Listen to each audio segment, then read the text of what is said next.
ikan asin buandeng masuk asapnya ke masjid dia lagi sholat. Cocoknya sama jengkol sambal berdagu cocok habis sholat meliwat Allah. Kacau bener sholat, hidung keganggu, apalagi kalau kita lagi sholat keganggu pantat. Maaf jujur, pasti nih bapak-bapak ibu-ibu ada yang pengalaman sholat nahan kentut.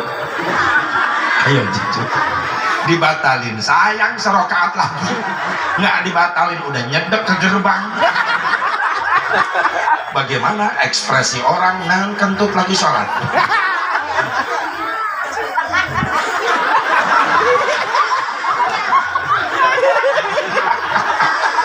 Nahan kentut lagi sholat. Kok Ustadz tahu? Gua ngalamin. Ya jangan nyalahin orang.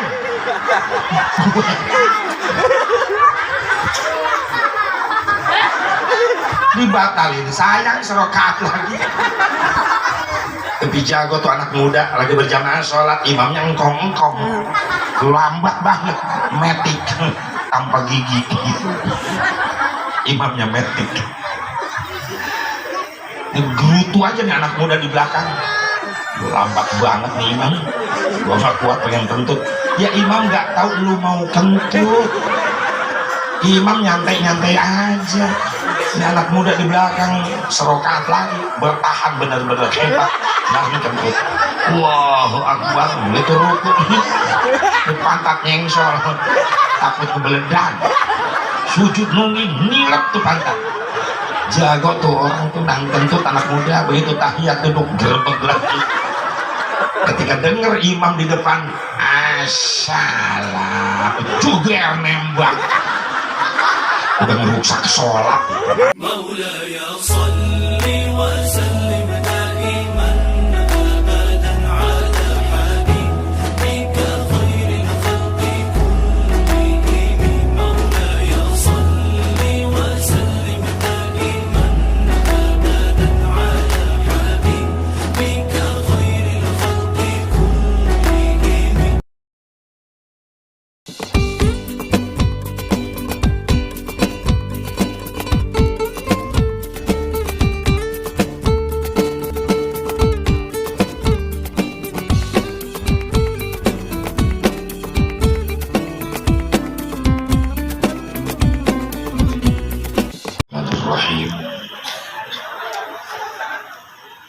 Assalamualaikum warahmatullahi wabarakatuh.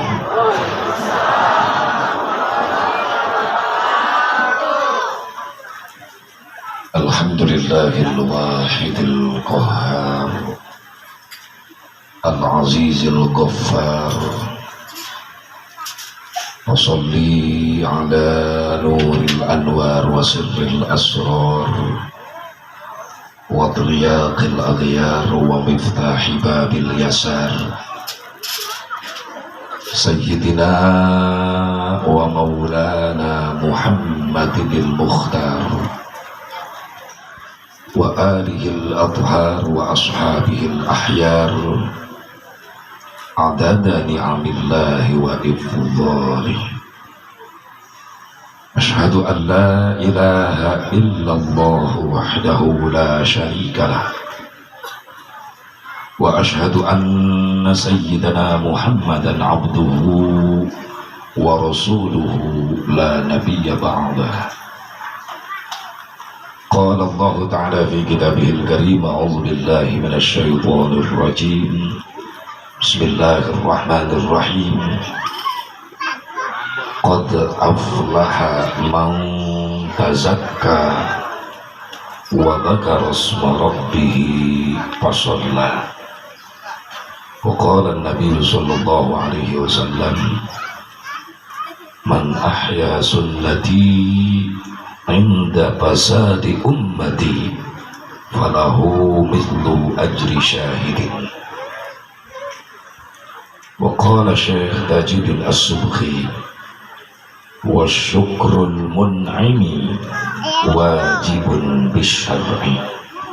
Allahumma hidayatan lis-shawab.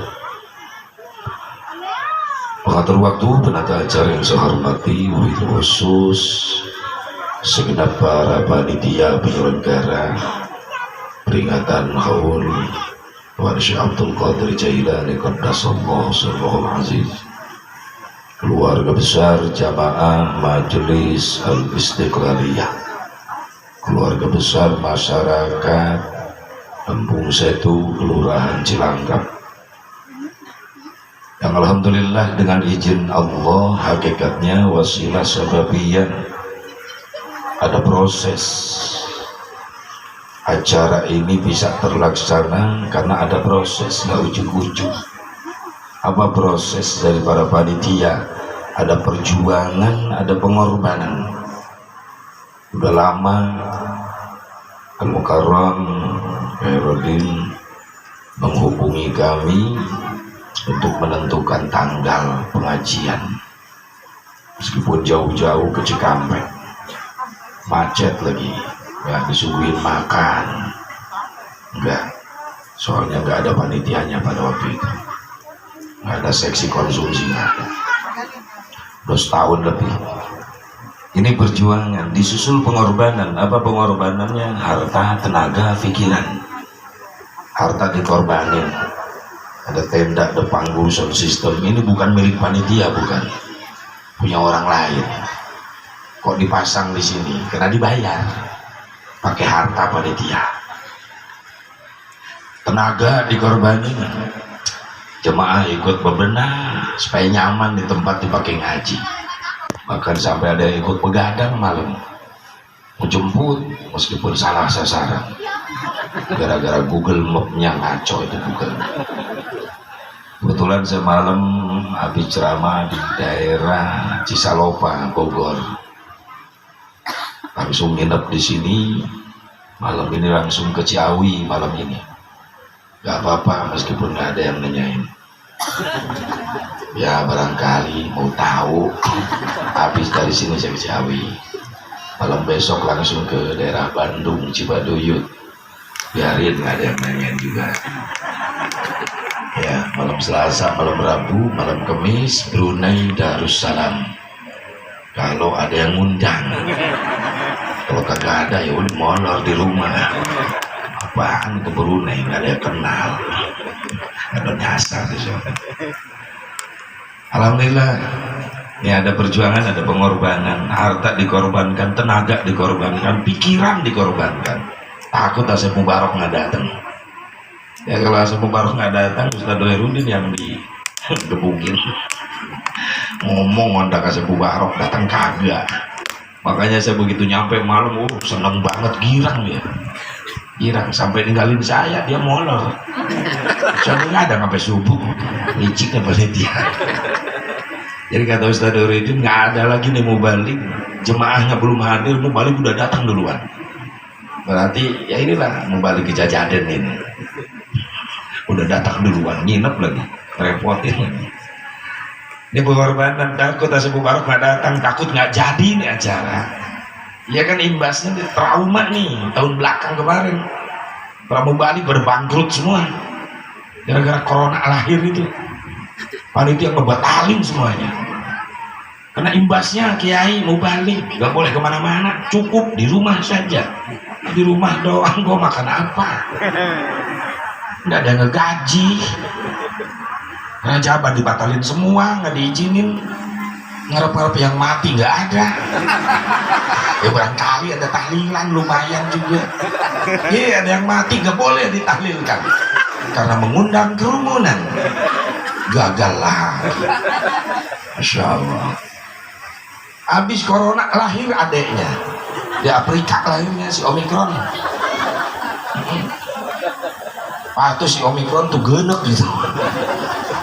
Lahirnya di Afrika. Kalau corona sipit putih, lahirnya di Cina. Lagi Omikron, repot lagi. Ini imbasnya semuanya. Bukan di Indonesia aja, sedunia. Sampai di Indonesia tahun kebelakang, 2 tahun kebelakang, Masya Allah rukun Islam jadi kurang 1. Ibadah haji. Betul kan? Nah inilah kita yakinkan, urusan nasib ibadah haji urusan Allah. Kalau kita ngomong-ngomong sama tetangga, sama teman, perasaan kita mah gak bakalan nasib ke Mekah, gak punya uang. Yang punya Mekah Madinah Allah. Betul nggak? Buktinya yang udah lunas gak berangkat. Betul nggak? Berarti yang milik Mekah Madinah tuh Allah. Kalau kita memang pengen ke Mekah, pengen ngerasain sujud depan Ka'bah, pengen merasakan indahnya baca salawat depan makam Rasulullah, duluin daftar sama Allah yang punya Mekah Madinah. Kalau kita belum punya ongkosnya, jangan putus asa dari rahmatnya Allah. Yang punya Mekah Madinah Allah. Banyak kejadian yang nasib orang yang kagak punya apa-apa bisa nasib bajian. Allah mudahin nasibnya. Tetangga saya Ustadz, Masya Allah, boro-boro mikirin ongkos ke Mekah, pengen ngerokok aja susah, santrinya pada pelit.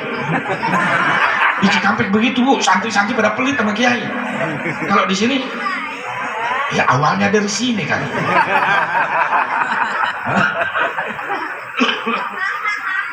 Ya Allah, udah nak, jangan ngobrol ya. Kalau saya ceramah nih ada anak-anak ngobrol gini, perasaan ceramah di PAUD saya. Coba mana ibunya, tolong di ini Bu. Nah,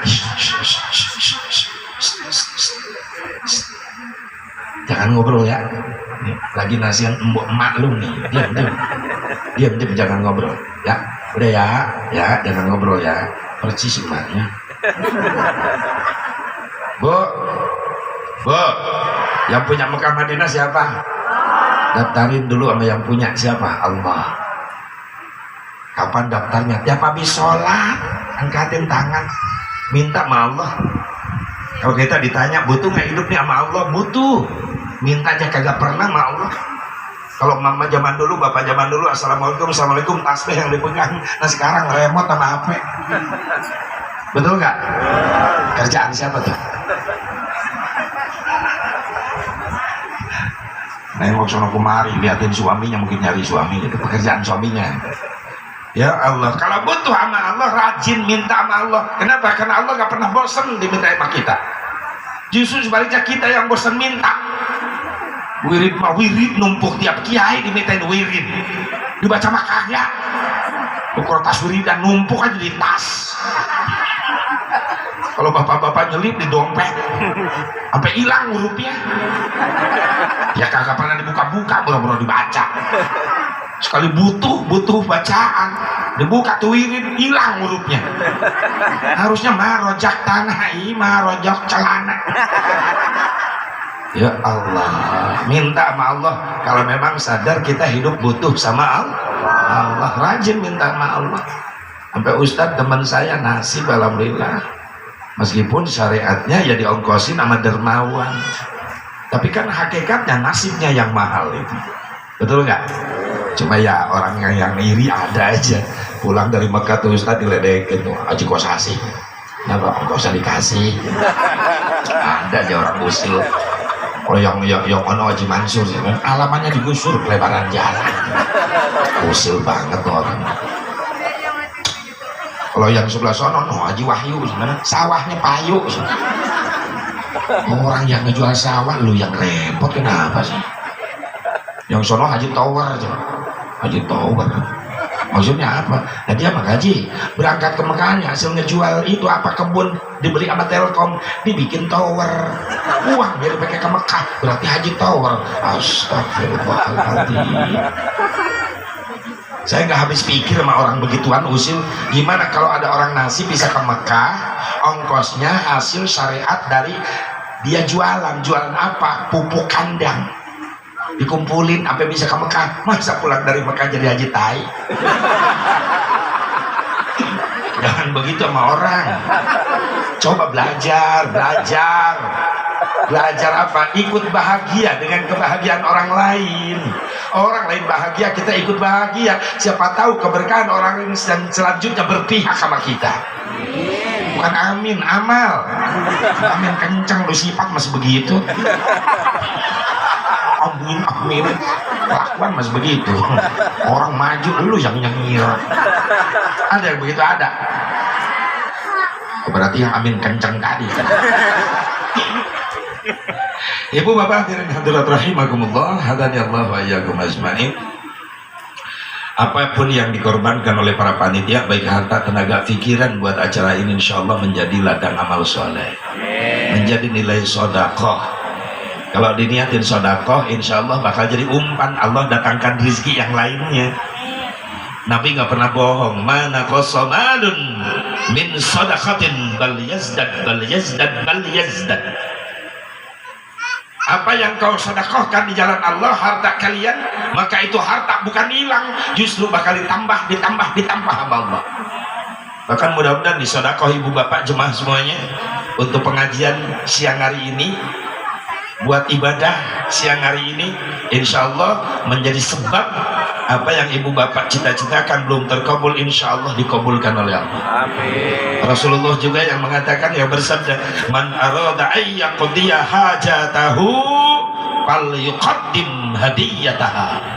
Barang siapa yang ingin dikabulkan cita-citanya, dimudahkan bisnisnya, usahanya, maka dahulukan mengeluarkan hadiahnya, dahulukan mengeluarkan sodakohnya, karena sodakoh jadi umpan untuk mempermudah apa yang kita cita-citakan, apa yang kita harapkan dikabulkan oleh Allah Subhanahu wa Ta'ala. Amin ya Allah ya Rabbal alamin. Wabil khusus para alim ulama, para habaib, para kiai, para asatidz, guru-guru saya yang saya manfaatin di haflah mubarakah yang sangat saya hormati, dan kita doakan mudah-mudahan para ulama, para kiai dipanjangkan umurnya, ditambah-tambah sehat walafiat, tambah-tambah berkah ilmunya, tambah-tambah beli rezekinya, tambah-tambah istrinya. Ya biasa aja Bu, antara ya dan tidak. Ya amin, tidak ya udah diem, nggak perlu rusuh, nggak perlu. Udah mangap mau amin nggak jadi, kenapa? Kagok amat ngeliat. Nih bapak-bapak setuju? Nengok dulu gini. Bapak-bapak setuju? 5 orang setuju. Kelihatan ketakutannya. Ya, dia juga pasti udah takut. Sorry, maaf, lain lagi levelnya. Banyak balik, bininya 2, 3. Saya mah enggak. Alhamdulillah istiqomah, nggak pernah ngasih tahu. Yang enggak selalu setia, selalu ngontrol terus bini. Dia menit detik WA terus. Lagi apa? Lagi telepon. Sama siapa? Sama lu lah. Ya saking cintanya, cemburuan banget ya. Ya gimana nggak cinta sama saya setornya gede terus. Makanya Pak, kalau pengen bini sayang terus, percaya sama bapak, gimana doa, duit. Ketahuan ibu-ibu nih, mau di rumah, mau di pengajian, aneh di kepalanya duit terus. Siapa sih lakinya nih? Gimana kata tangan begini doa, kalau duit begini kagak gaul lu ah.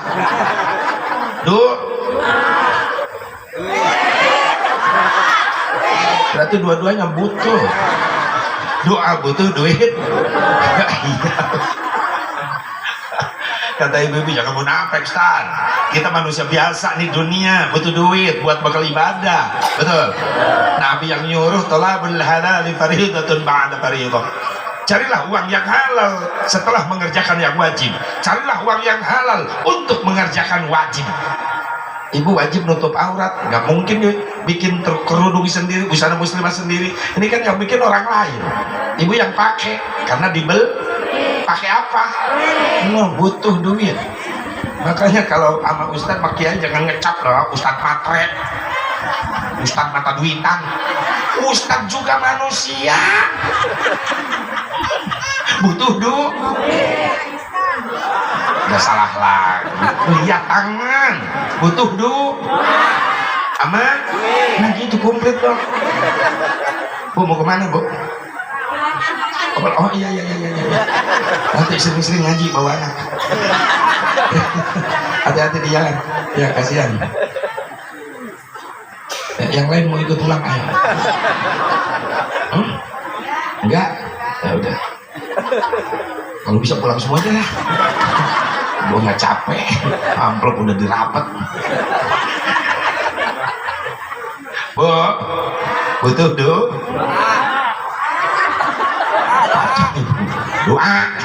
Ama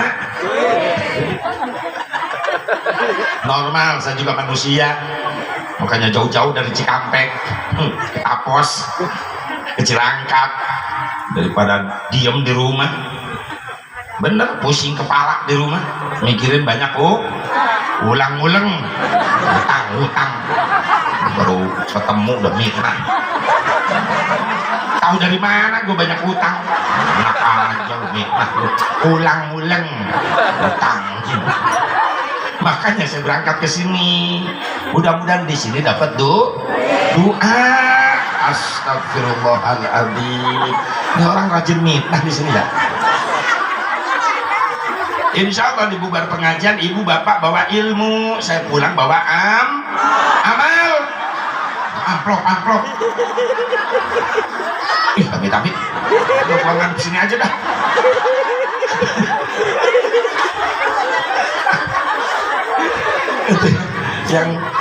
yang nyari saya itu kealangin salon. Dan nih asli gua nih. Di salon gue banting juga, salah strategi nyimpen salon. Ibu-ibu nengokin mana orangnya. Ya, asli ya, alis ya, gelap ya. Puas. Udah duduk lagi alis.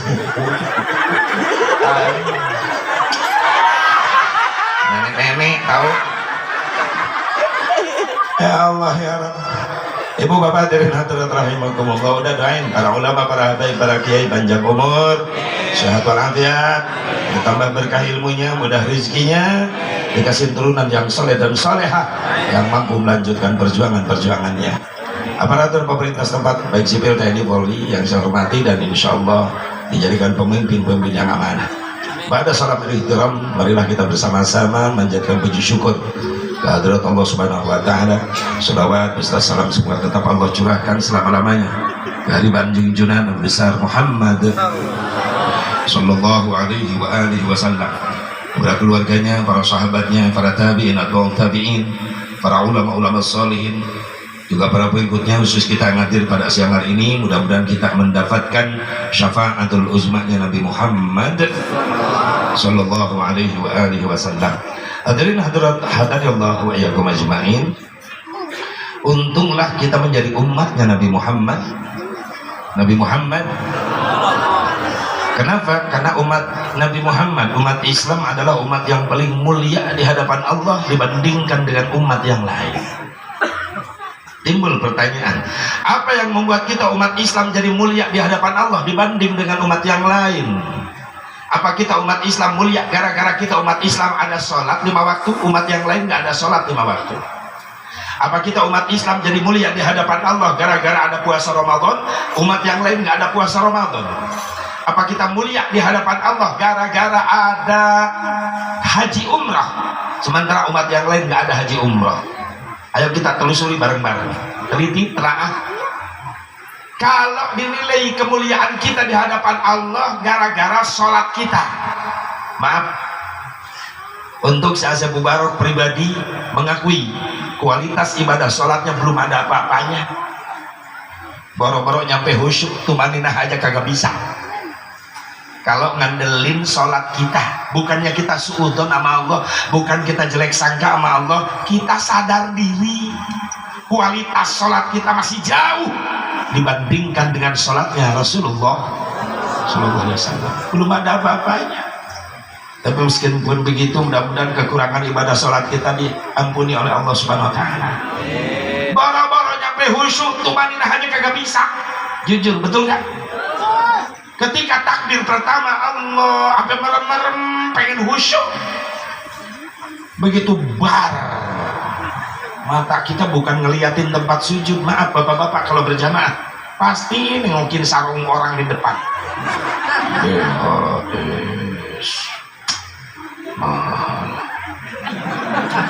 Tapi atas juga bagus. Allah Akbar. Tapi yang baru sekarang mahal katanya atlas. Nggak apa-apa, wadi morsa nih. Kalau malaikat tukang humor udah ditendang tuh orang sholat begitu. Belanjanya di mana tolol? Sholat mikirin harga sarung. Makanya kalau sholat anak kita ke masjid, tolong Bu, punya anak laki-laki ke masjid, kasih bajunya yang polos. Karena berjamaah bukan mikirin diri sendiri, bapak-bapak nih laki-laki di masjid, pikirin orang di belakang kita, untuk menjaga kehusyuan, ketumaninahan yang di belakang kita. Di sembarangan anak ke masjid pakai kaos bebas, berjamaah ngikut, kaos hadiah iklan dipakai sholat berjamaah sama anak kita. Ini kacang Garuda, jublak di belakang, ini kacangku. Di sampingnya temennya pakai kaos hadiah kopi kapal api, jelas lebih enak. Di depan lagi anaknya, ustadz di belakang sholat sunat. Allahu Akbar.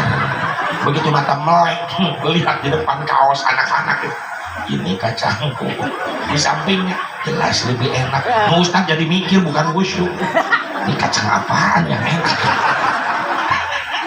Jadi ngaco tuh Ustadz. Mata keganggu ketika sholat, telinga diganggu ketika sholat. Maaf ibu-ibu, kalau saya tanya, sholat isyaknya ibu-ibu bukan karena adzan isya, karena iklan. Lu ngaku jujur lu. Anak udah ngasih tahu, man, udah ada di isya, nyantai, isya lama waktunya. Ini sayang si Andin lagi seru-serunya. Nanti kalau iklan, sholat isyaknya kalau begitu iklan baru dah ke kamar sholat. Anaknya mau mandoin di ruangan tamu depan TV, ma iklannya banyak. Maya tenang, iklannya banyak. Udah nyampe 3 rakaat, anaknya teriak, memulai Allah Akbar,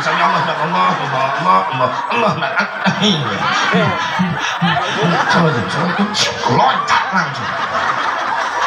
Anaknya duduk di kursi sampai ketindih, remote direbut, gebukin kepala anaknya sampai bengkok tuh remote. Dia dipindahin sama anaknya ke si Upin. Upin tuh, ih udah, ancak gua lagi seru si Andin. Sholat hancur, wiridan lapor, kepala anak genjur. Kerjaan siapa tuh? Telinga keganggu, hidung keganggu ketika sholat. Makanya maaf, yang rumah bertetangga dengan masjid, waktu-waktunya sholat jangan goreng-goreng ikan asin. Sholat lohor. Ada yang sholat di masjid lagi lapak-lapak, sholat dulu sampai melengking lapar. Nggak nyadar tuh yang masak samping masjid ikan asin buandeng, masuk asapnya ke masjid, dia lagi sholat. Cocoknya sama jengkol sambal berdagu, cocok habis sholat meliwat. Allah, kacau bener sholat. Hidung keganggu, apalagi kalau kita lagi sholat keganggu pantat. Maaf jujur, pasti nih bapak-bapak ibu-ibu ada yang pengalaman sholat nahan kentut. Ayo jujur, dibatalin, sayang serokaat lagi, nggak dibatalin, udah nyedek ke gerbang. Bagaimana ekspresi orang nahan kentut lagi sholat?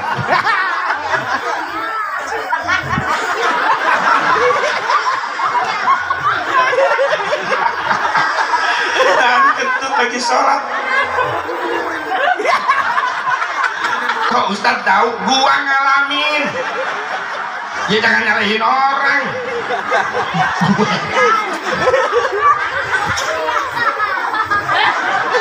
Dibatalin, sayang serokaat lagi.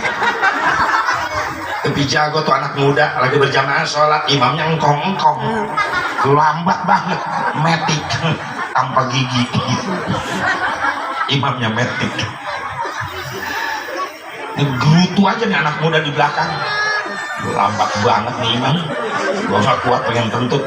Ya imam nggak tahu lu mau kentut, imam nyantai-nyantai aja.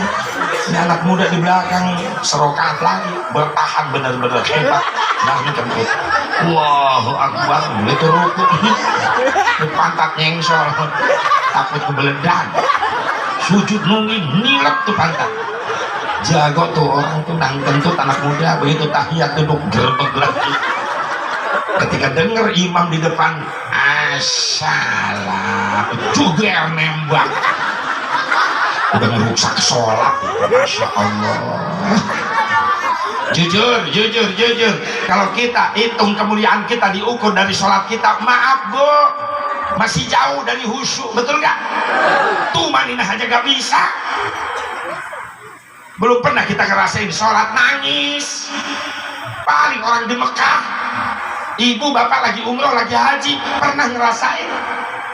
Apalagi yang pertama kali ke Mekah, jangankan lihat Ka'bah di dalam haram, baru melihat Masjidil Haramnya aja di halaman luar udah pada nangis, udah dak lupa mau ongkos 30 juta. Bener ya bu ya, yang pernah ke sana ya, sebelum masuk Masjidil Haram disiapin dulu sama pembimbing di halaman Masjidil Haram, dihitung jemaah, takut hilang, takut ketinggalan. Saya ngebimbing umroh tiap tahun, bimbing umroh. Ini ada yang baru pertama kali pemula nih jemaah, di samping saya engkong-engkong.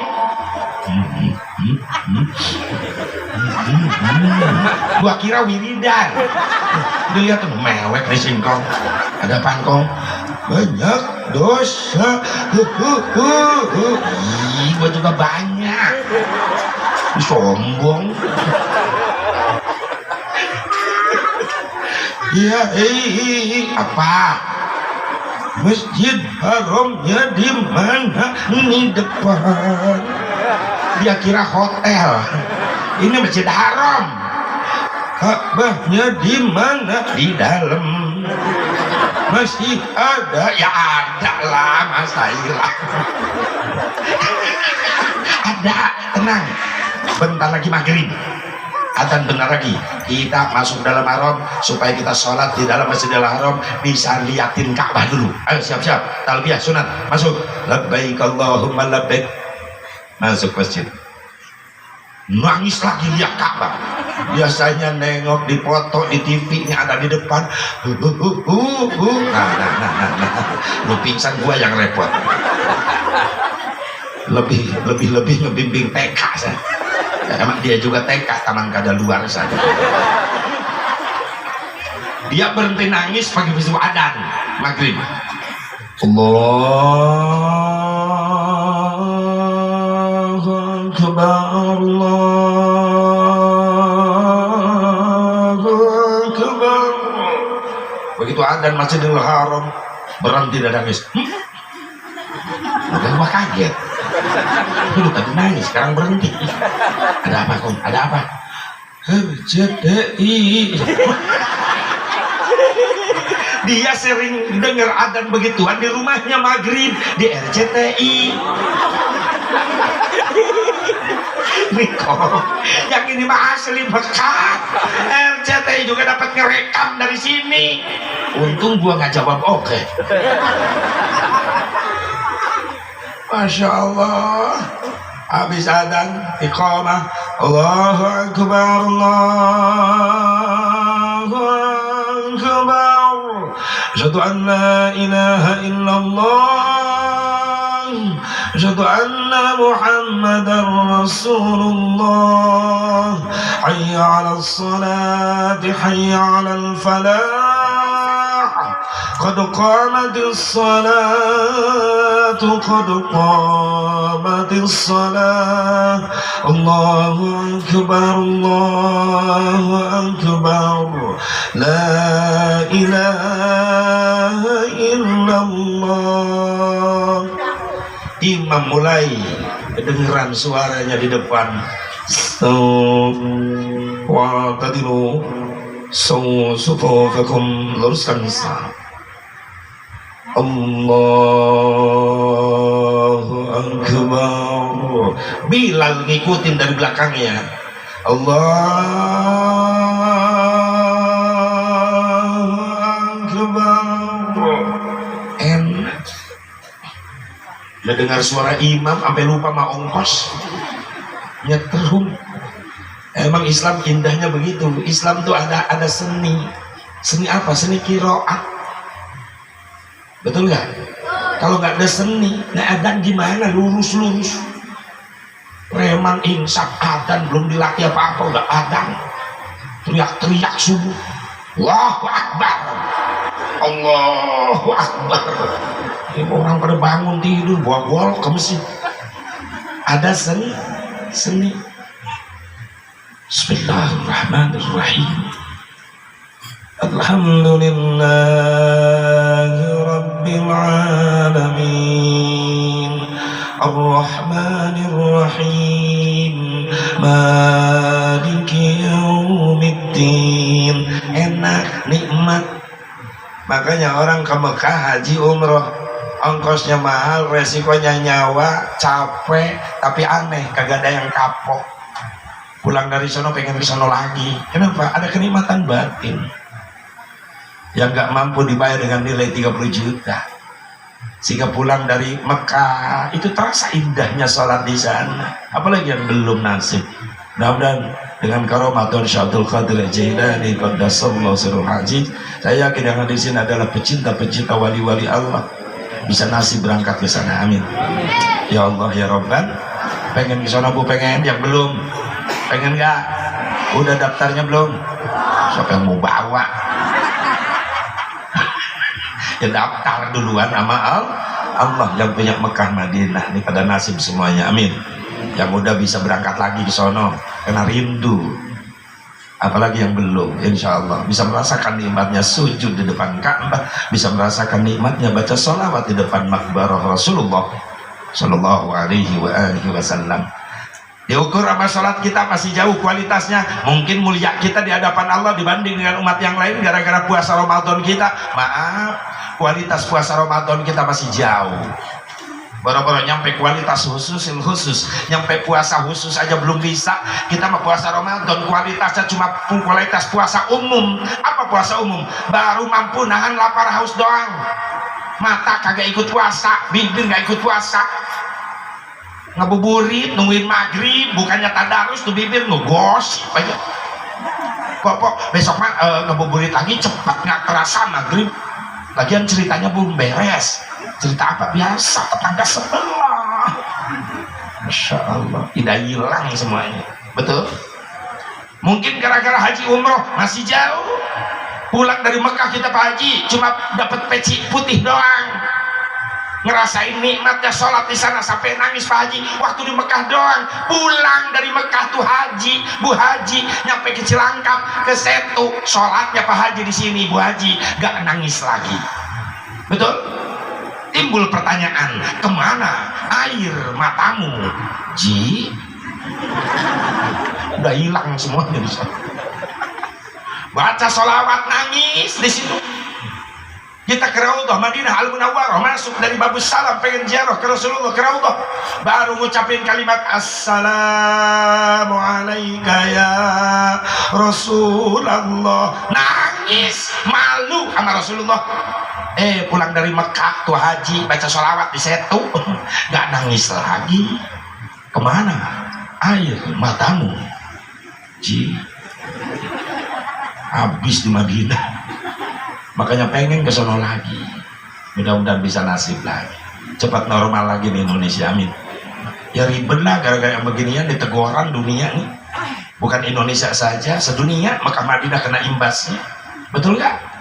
Betul nggak? Kalau ini sedunia berarti teguran dia Allah. Allah negur. Di dunia udah banyak yang sombong dengan ilmunya. Amerika sombong, Rusia sombong, Korea sombong, mampu membuat senjata canggih. Allah tegur, Allah ciptakan pelor yang kecil gak kelihatan, corona namanya. No Amerika, Rusia labakan semuanya, gak bisa ngadepin. Makanya jangan cuma kalau udah datang teguran dari Allah semuanya kebagi. Satu makan nangka semua kena getahnya. Makanya mudah-mudahan dengan pengajian ini jadi benteng buat kita khusus yang hadir. Semuanya diselamatkan oleh Allah, dijauhkan dari balahi, dijauhkan dari wabah, kita diselamatkan di dunia wal akhir. Amin. Ya Allah ya Rabbal Alamin. Kalau bukan karena haji, bukan karena puasa Ramadan, bukan karena sholat, habis kita mulia di hadapan Allah umat Islam. Gara-gara apa? Jawabannya cuma satu, gara-gara dapat cintanya Nabi Muhammad, gara-gara dapat syafaahnya Nabi Muhammad, sallallahu alaihi wasallam. Kalau nggak ada syafaatnya Nabi, mau ngandelin apa? Kita tahu diri, kualitas sholat kita, ibadah kita masih jauh. Makanya kita muliakan Syekh Abdul Qadir Al-Jailani. Kenapa? Karena di pundak beliau ada stempel telapak tangan Nabi, telapak kaki Nabi Muhammad sallallahu alaihi wasallam. Ketika Rasulullah mau Isra Mi'raj, ini buruk yang ditawarkan oleh Allah, yang nangis tuh buruk. Rasulullah nanya, kenapa lu nangis buruk? Saya sudah mendambakan dari dulu pengen jadi kendaraannya Nabi Allah terakhir, manusia yang paling mulia yang bernama Muhammad bin Abdullah. Karena Nabi Muhammad, kata Nabi Muhammad, aku Muhammad bin Abdullah, terima kasih, pilihlah aku untuk menjadi tungganganmu Isra Mi'raj. Kata Rasulullah, baik, aku pilih kamu. Saking senangnya jadi gemuk tuh buruk, yang tadinya kurus jadi gemuk. Tapi aku ada permintaan ya Rasulullah. Apa? Tolong supaya jadi saksi nanti, tempelkan telapak tanganmu di punggungku. Lalu Rasul membuat stempel di punggung buruk dengan tangannya tinggi. Begitu ditempelin tangan Rasulullah, di buruk jadi tinggi. Rasul sampai kagak kesampaian mau naik. Harus pakai apa wasilahnya naik punggung buruk? Maka Allah ngutus satu arwah ruh yang datang di depan Rasulullah menawarkan diri. Ya Rasulullah, jangan susah untuk naik ke punggung buruk, injak saja aku. Kata Rasul, siapa kamu? Aku adalah ruh Gausul A'zam Abdul Qadir Al-Jailani. Ruhnya Tuan Syekh Abdul Qadir Jailani datang. Kata Rasulullah, hebat kamu, dari turunanku kamu akan menjadi orang yang mulia. Baik, telapak kakiku akan aku tempelkan, injakkan di punggungmu, dan insya Allah akan menjadi stempel di pundakmu telapak kakiku. Tanda apa ini ya Rasulullah? Kalau seandainya Allah tidak menutup Nabi dan Rasulnya dengan aku, dengan kerasulanku, kata Nabi Muhammad, mungkin kamu akan menjadi Nabi. Tapi Allah sudah menutup seluruh Nabi dan Rasul, ditutup terakhir dengan kerasulan dan kenabianku. Maka engkau akan mulia nanti. Aku injakkan telapak kakiku di punggungmu untuk menjadi tanda bahwa kamu Abdul Qadir akan menjadi rajanya para wali-wali dan umatku. Jadilah Sultan Aulia Syekh Abdul Qadir Al-Jailani. Maka naiklah Rasulullah ke pundak Syekh Abdul Qadir. Ceplak, ada bekas telapak kaki Rasulullah di pundaknya Tuan Syekh Abdul Qadir Jailani. Subhanallah. Nah, inilah keturunan Rasulullah yang kita haulkan, yang kita peringati haulannya. Meskipun sebagian kecil umat Islam ada yang masih mengharamkan apa-apaan haul, nggak ada dari sononya. Ya, orang udah mati, buat apa kita baca Fatihah, kedengeran aja kagak, dia udah mati. Emang kenapa mas? Ya Ustaz, pikir aja logika apa? Orang udah mati, mau denger apa? Yang denger itu yang masih hidup. Orang yang nggak mati dibacain Fatihah, dia denger aja kagak. Menurut logika emang betul mas. Orang yang mati kagak denger, yang denger itu yang masih hidup, itu menurut logika. Tapi beda dengan iman. Maksudnya apa? Jangan dulu nunggu mati, orang kagak denger. Orang yang masih hidup aja udah banyak yang kagak denger. Betul nggak? Jangan nungguin mati dulu kagak denger, yang hidup aja udah banyak yang tuli. Bener nggak? Kong, mau kemana? Beras merah. Kan kagak nyambung. Berapa seliter? 6 karung. Kagak nyambung, masih hidup di singkong. Mudah-mudahan engkong diterkam harimau. Amin. Oh berarti sakti. Masih hidup udah kagak nyambung. Jangan nunggu mati. yang hidup aja banyak orang tuli. Jadi urusan denger kagak denger bukan urusan mati atau hidup, tapi itu urusan Allah Subhanahu. Yang menyampaikan bacaan kita adalah Allah. Itulah iman. Betul? Yakin gak nih Ruh Rasulullah, Ruh Abdul Qadir Jailani hadir? Yakin gak? Yakinlah. Kenapa? Allah melalui Rasulnya. Rasul pernah ditanya oleh Ibnu Wahibah, kenapa kita harus mengingat orang-orang yang soleh tapi dia sudah tiada ya Rasulullah? Maka Rasul jawab, inda dzikris salihin tanzilur rahmah. Ketika kita mengingat orang-orang soleh, maka kontan Allah mengutus ribuan malaikat rahmat hadir ke tempat itu. Untuk apa? Supaya yang hadir semuanya pulang membawa rahmat Allah. Alhamdulillah. Dan haulan sudah ada di zaman Rasulullah Sallallahu Alaihi Wasallam. Makanya baca dulu sejarah. Jangan kata mau bid'ah tuh dolalah sesat. Nggak ada dari sononya. Apa-apa nggak ada dari sononya. Maulid nggak ada dari sononya. Wajaban nggak ada dari sononya. Di Kerawang ada yang begituan, Bu. Haji mau kemana? Muludan. Wah, ada dari sononya Pak Haji. Saya samperin, lu ngomong apa barusan? Ya Muludan nggak ada dari sononya Pak Haji. Nah, lu dari kapan dari sono?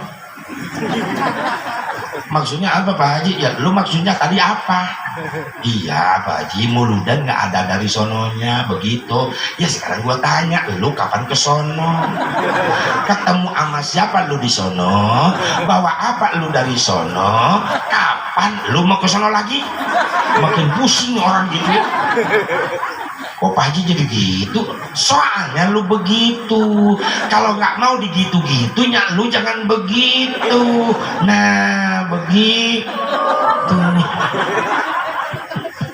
Kacau. Iya, apa-apa nggak ada di sono, nggak apa-apa bid'ah.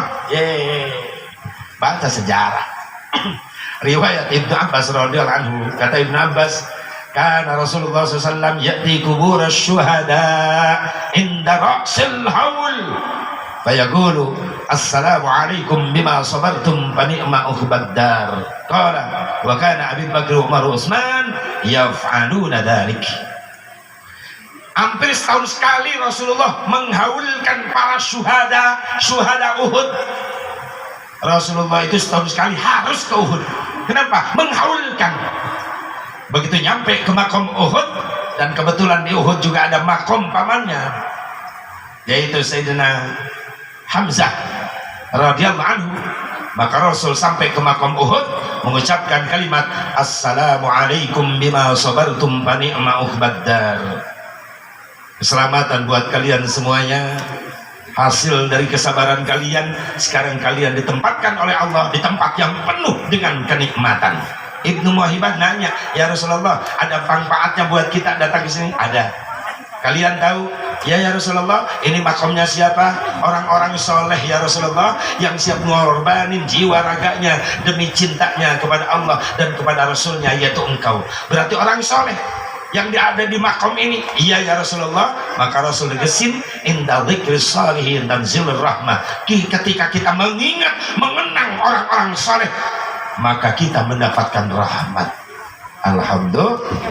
Ada dari Rasulullah menghaulkan, mengingat kembali orang-orang soleh. Apalagi Syekh Abdul Qadir Jailani qaddasallahu sirrahul aziz, banyak karomah kemuliaan beliau.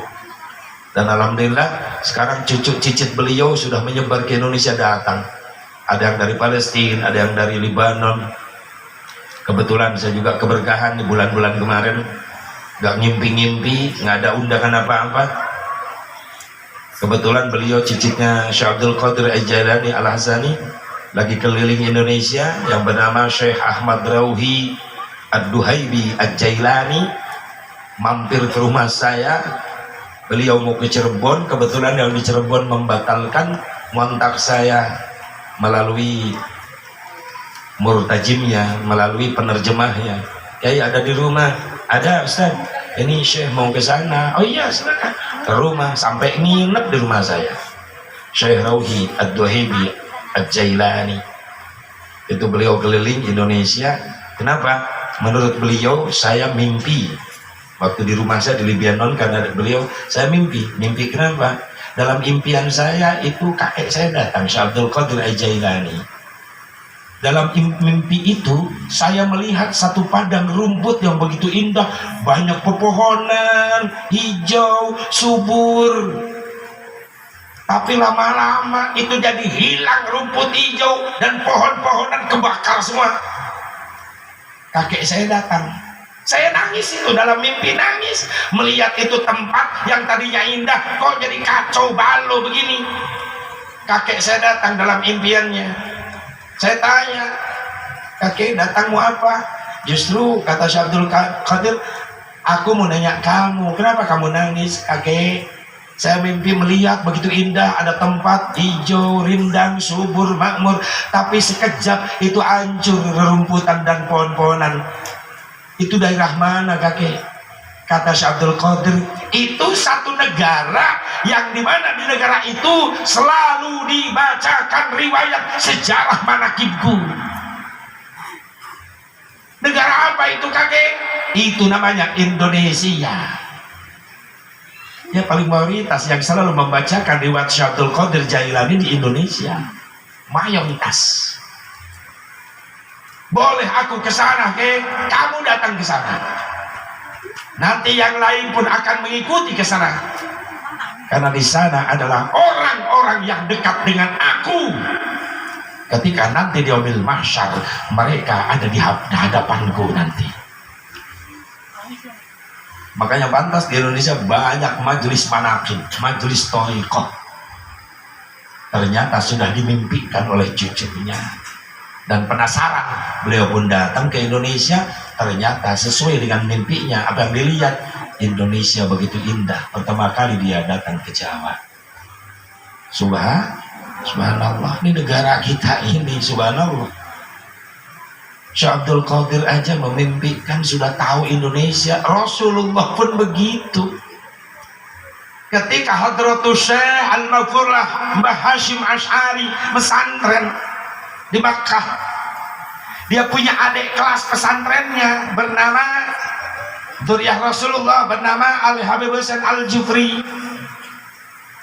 Itu adik kelasnya Mbah Hashim Asy'ari. Beres pesantren pulang, nih Habib Husain Al-Jufri pengen tahu pulang kemana, Indonesia, saya pengen ke Indonesia. Maka hijrahlah dari Tarim Yaman Habib Husain Al-Jufri. Di mana? Ke Palu, Sulawesi. Dia berjuang agama di sana. Mbah Hashim di Jawa, Habib Syekh Aslim Al-Jufri berjuang agama di Palu, Sulawesi. Ketika dalam satu saat tidur, Habib Salim Al-Jufri tidur.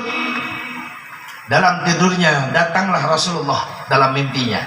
Kata Rasulullah, Al-Jufri, kalau negara ini merdeka, tolong sampaikan, kasih mereka bendera dua warna, merah dan putih.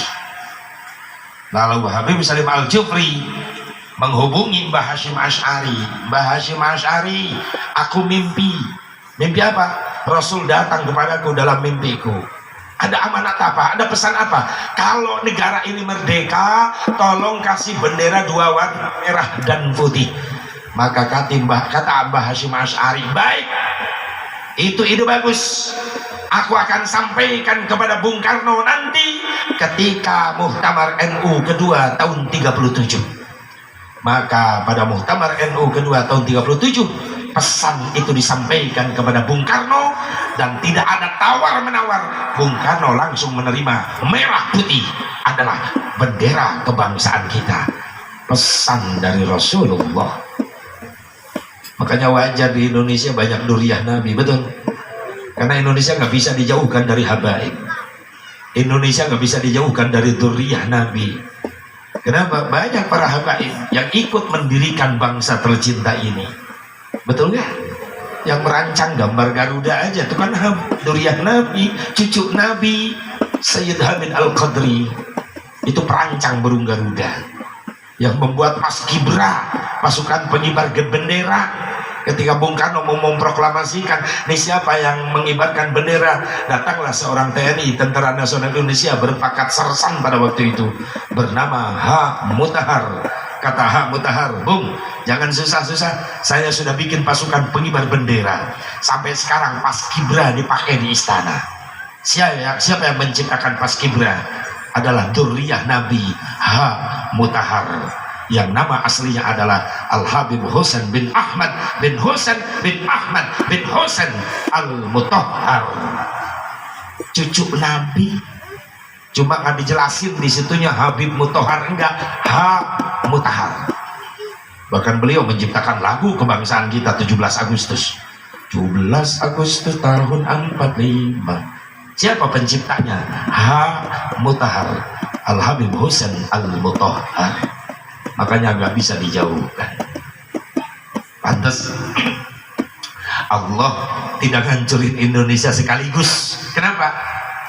Karena masih banyak duriyah Nabi Muhammad SAW. Masih banyak pecinta Syekh Abdul Qadir, masih banyak pecinta Rasulullah SAW. Bukannya nggak mampu Allah ngancurin Indonesia, dihilangin sekaligus. Allah mampu. Lihat peta Indonesia, lautan, daratan, masih luas lautan, naik aja air laut, Indonesia hilang. Allah mampu ngadain seperti itu. Cuma dituntut gunung atu-atu aja yang kentut, pret. Tsunami pojokan-pojokan aja, nggak sekaligus. Kenapa? Masih ada benteng. Siapa bentengnya? Nah ini pecinta Rasulullah, pecinta Tuhan Syekh Abdul Qadir Jailani. Insya Allah karomahnya nyampe ke Indonesia, amin.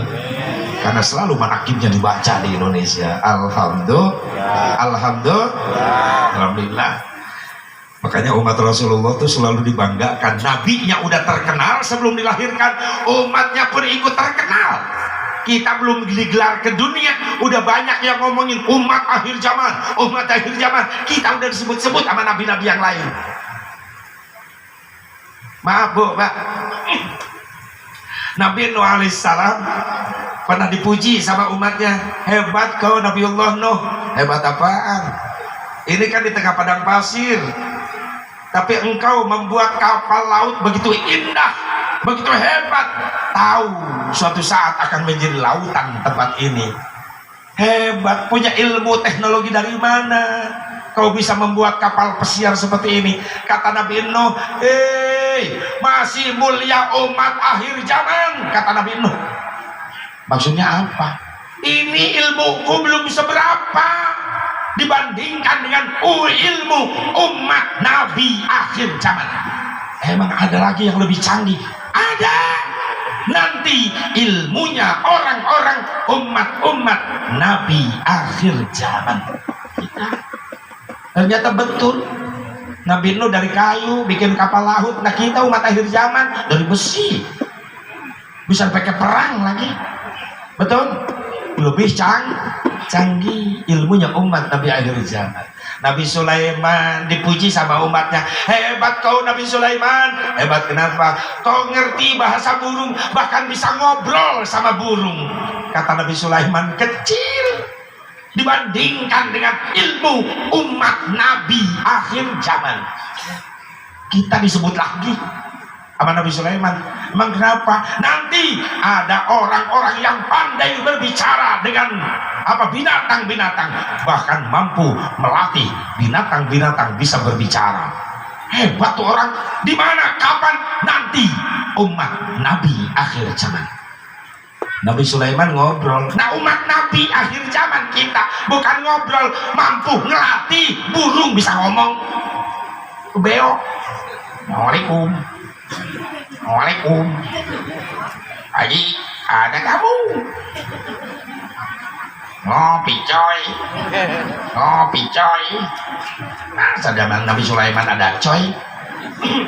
Kan di akhir zaman ada coy. Umat Nabi akhir mampu melatih burung bisa ngomong. Burung saya di rumah, wah gacor banget. Haji, ada kamu? Haji, ada kamu?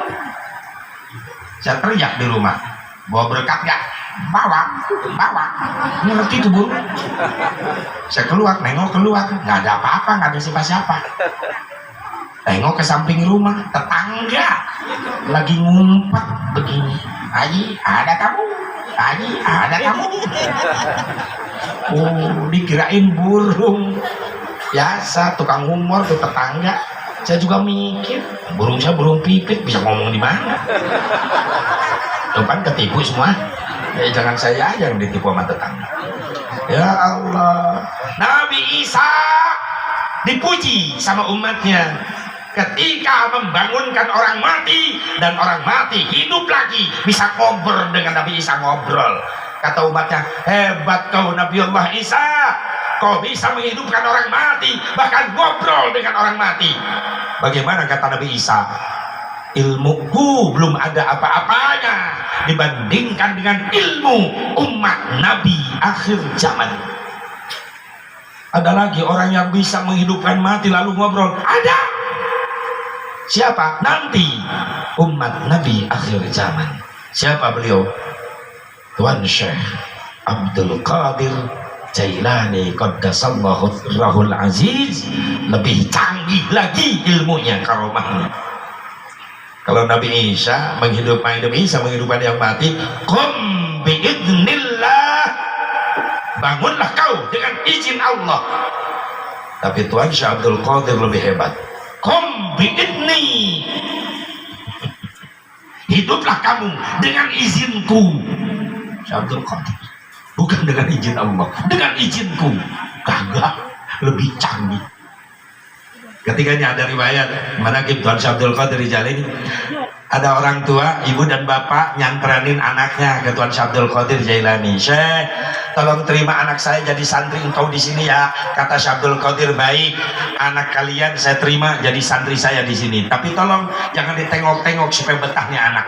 Ya Syekh, saya mau pamit pulang mak bapaknya. Baru sebulan, ini emaknya nangis melulu ingat sama anaknya yang nyantren di Syekh Abdul Qadir. Nengoklah ke pesantren Syekh Abdul Qadir.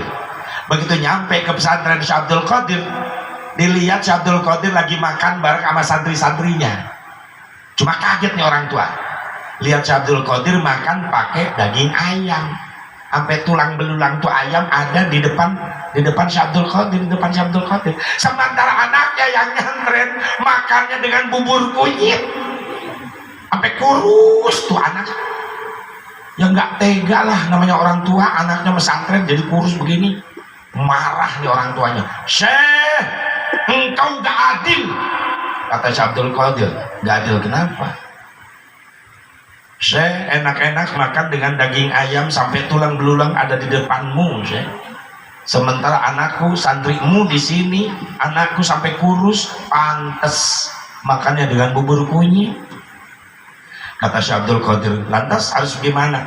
Ya samainlah Syekh, anak saya pun di sini makannya harus sama daging ayam.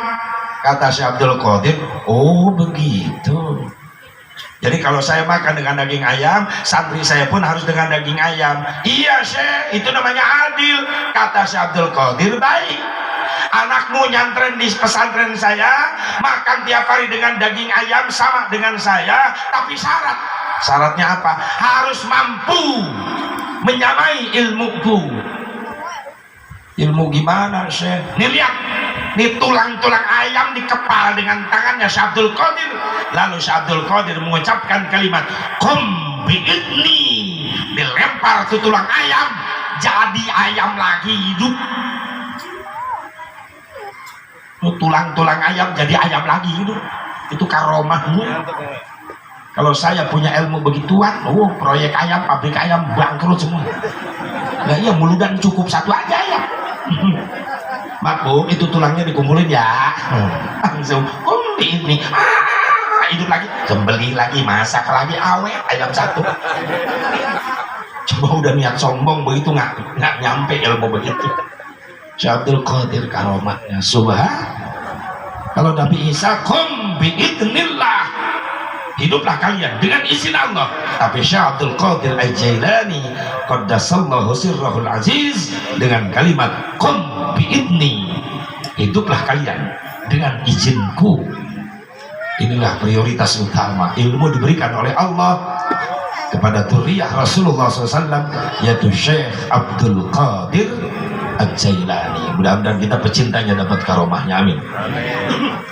Ya Allah ya Rabbal alamin. Jadi mulianya kita di hadapan Allah karena dapat syafaatnya Nabi Muhammad, dapat cintanya Nabi Muhammad Sallallahu Alaihi Wasallam. Kapan? Nanti di yaumil mahsyar.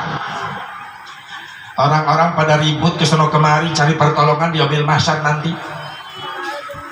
Manusia-manusia berkumpul cari pertolongan, lari ke depan Nabi Adam. Kata Nabi Adam, mau apa? Saya mau minta syafaat Nabi Adam. Lalu Nabi Adam jawab, maaf, aku gak bisa ngasih syafaat. Kenapa Nabi Adam? Aku malu sama Allah. Kenapa malu sama Allah? Aku malu sama Allah. Selama hidupku aku pernah bikin dosa, sehingga aku diturunkan dari surga ke dunia, dan aku bertobat kepada Allah sampai ratusan tahun. Sujudku, kata Nabi Adam, sambil nangis, sambil baca doa istighfar. Apa yang dibaca doa Nabi Adam ketika sujud bertobat kepada Allah? Rabbana zalamna anfusana wa illam taghfir lana wa tarhamna lanakunanna minal khasirin. Itu aku baca. Berapa tahun sujud nangis tobat Nabi Adam? 100 tahun sujudnya sambil nangis. Kita baru-baru sujud 100 tahun, umur aja kagak nyampe. Kita di bawah imam sujud setengah menit udah pegel leher. Kadang-kadang kita sudah duluin ngebangun, imam masih sujud di depan, kita bangun duluan, pas tengok ke depan imam masih sujud, nyusul sujud lagi. Itu membuat bingung malaikat. Kata malaikat, gimana ngenilainya gua? Ini orang sujud 3 kali di tengah rakaat, sahwi aja bukan. Untung malaikat gak pernah humor. Kalau humor udah rocok pantatnya. Mungkin juga itu DKM salah beli karpet. Ya karpet sekarang ada pernya, tumpang. Gak ada yang betah sujud sekarang. Ya Allah ya Rabbana. Bahkan satu riwayat Nabi Adam ketika sujud membaca Rabbana zalamna anfusana sampai 100 tahun nangis di atas batu, karena Nabi Adam ketika diturunkan dari surga diturunkannya di Boots. Dulu namanya Boots, sekarang India. Istrinya Siti Hawa diturunkan di Jeddah. Makanya sekarang disebut itu kota Jeddah di Mekah. Jeddah itu apa? Nenek. Turunnya Siti Hawa, neneknya manusia. Nabi Adam di Boots, India. Selama 100 tahun. Lama-kelamaan Nabi Adam penasaran, sujud terus-terusan baca istighfar, tapi belum ada jawaban dari Allah. Maka bangun Nabi Adam dari sujudnya, lalu melek matanya melihat ke atas, kaget. Ketika melihat ke atas, dua kalimat bercahaya begitu indah dibaca oleh Nabi Adam, la ilaha illallah Muhammadur Rasulullah. Protes Nabi Adam, ya Allah ya Rabbi, gak sembarangan makhluk bernama Muhammad ada di samping namamu, kecuali Muhammad itu makhluk engkau yang paling mulia. Siapa itu Muhammad ya Allah? Allah jawab, ya Adam, hada ismun min asma'i auladik. Adam, ini Muhammad nama calon putra turunanmu. Manusia ya Allah, iya hebat banget, belum digelar ke dunia dohirnya namanya udah disiapin.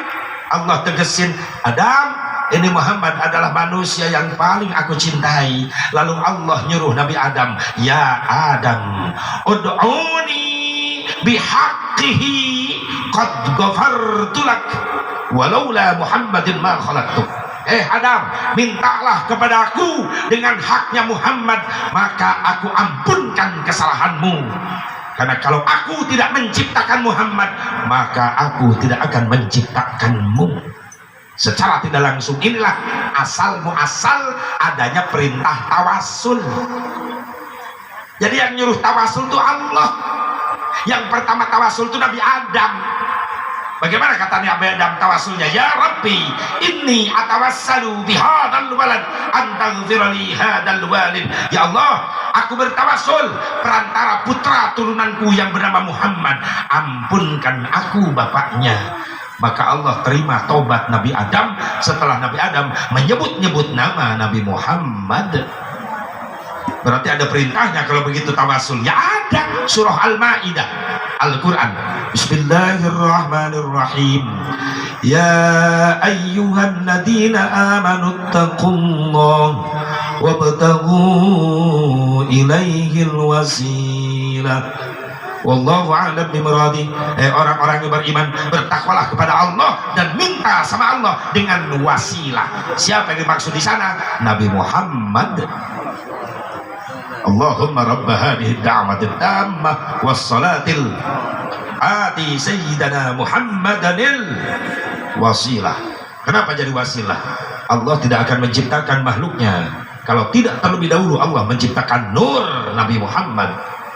Karena Allah menciptakan lebih dulu, Allah ciptakan nur yang pertama Allah ciptakan.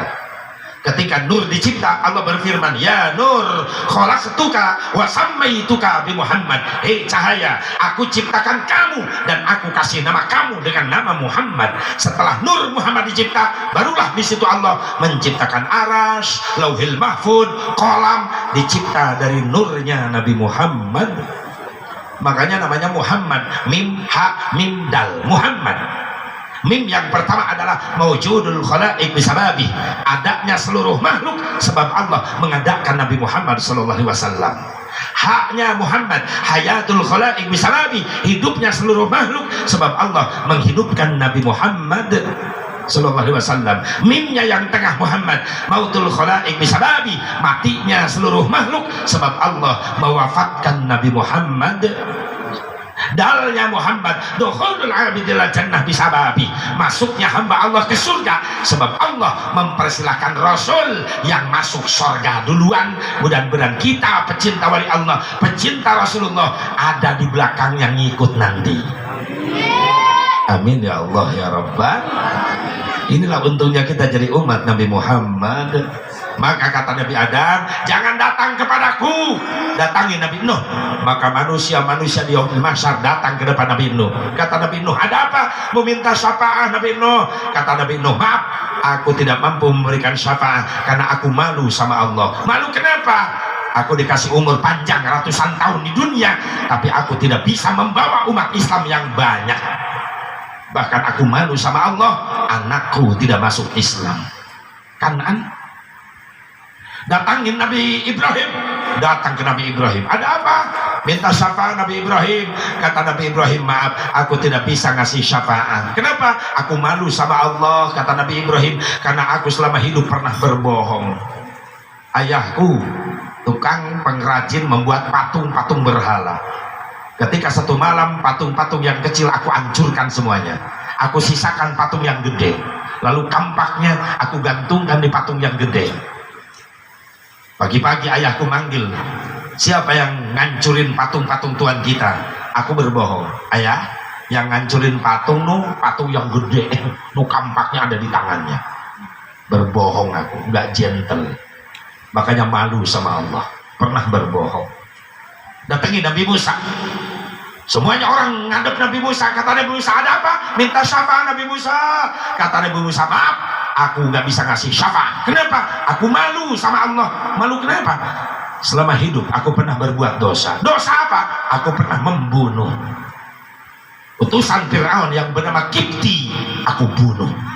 Malu aku sama Allah. Datangin Nabi Isa. Semuanya datang ke Nabi Isa. Kata Nabi Isa, ada apa? Meminta syafaat. Kata Nabi Isa, maaf, aku gak bisa ngasih syafaat karena aku malu sama Allah. Kenapa malu? Dengan adanya aku di dunia, banyak orang salah kaprah menganggap aku sebagai anak Allah. Malu aku sama Allah. Mending datangin tuh orang yang lagi sujud.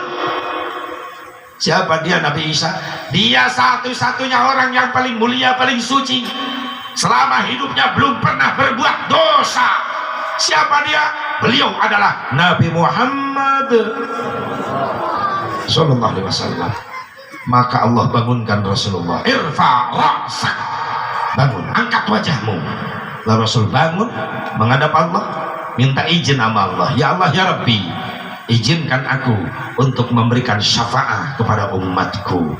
Maka kata Allah, isfa, silakan tolong. Rasul teriak, ummati, ummati.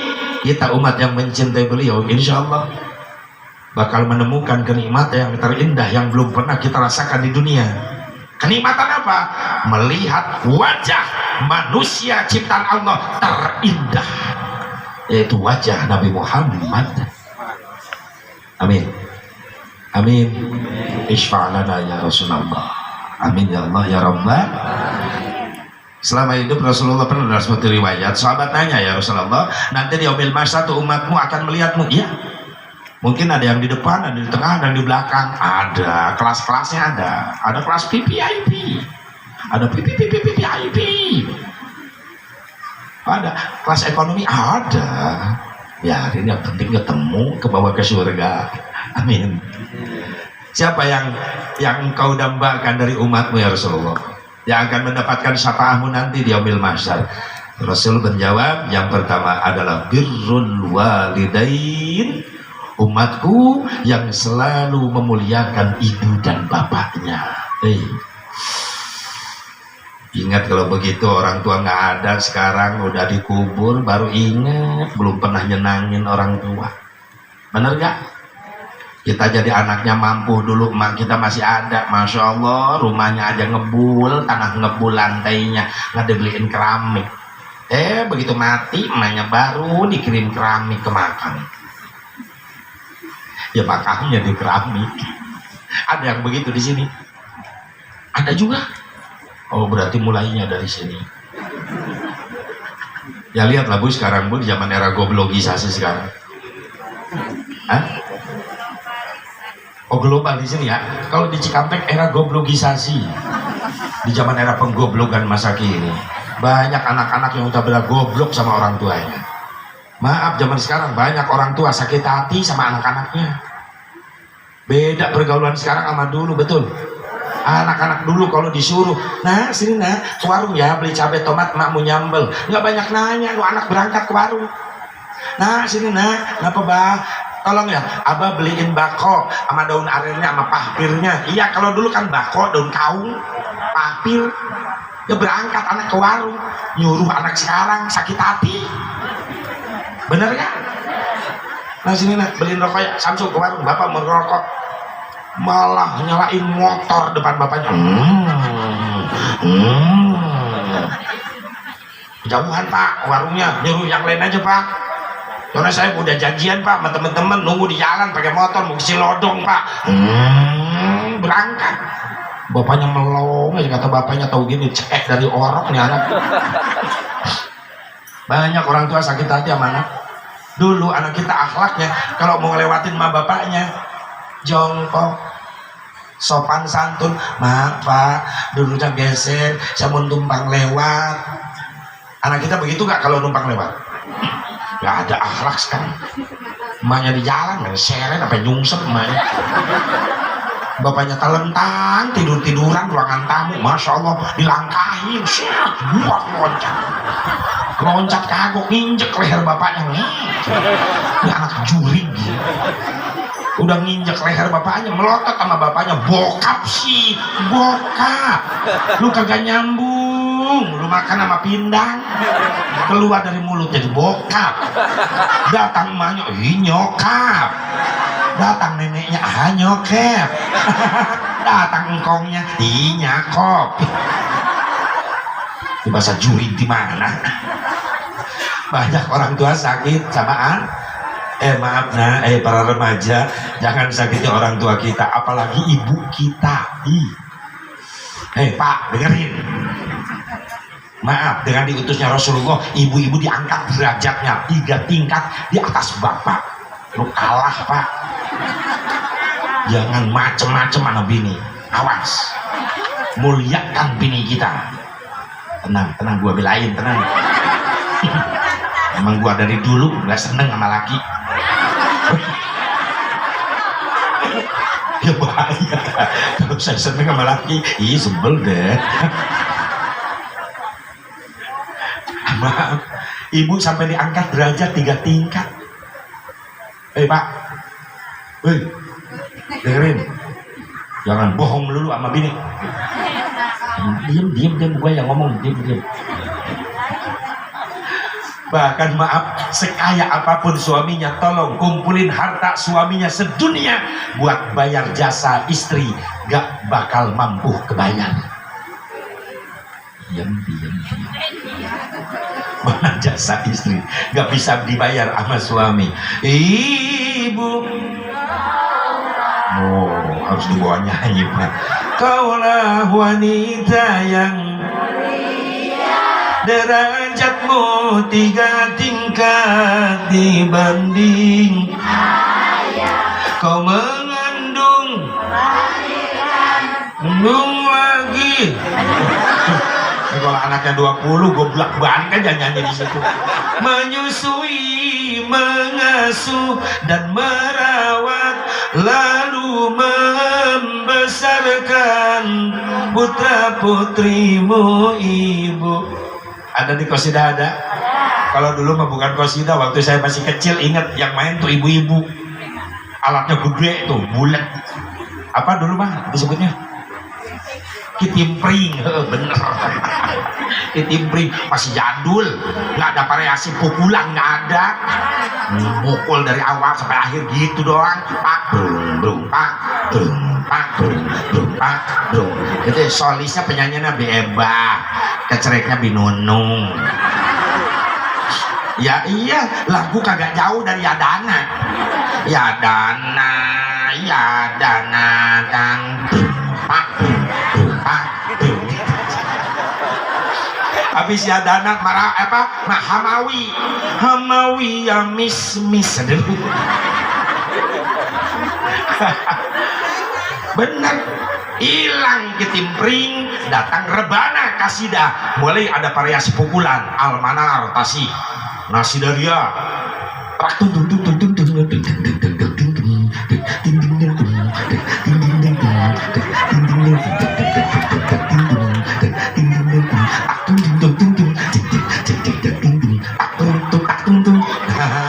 2 hari saya latihan tuh. Hilang rebana, datang cerawis. Hah? Oh, emak udah tua di sini ya. Anak santri latihan dibeliin alatnya bulat-bulat pada kecil, mukul sampai kenceng-kenceng, kedengeran kemana-mana. Opak,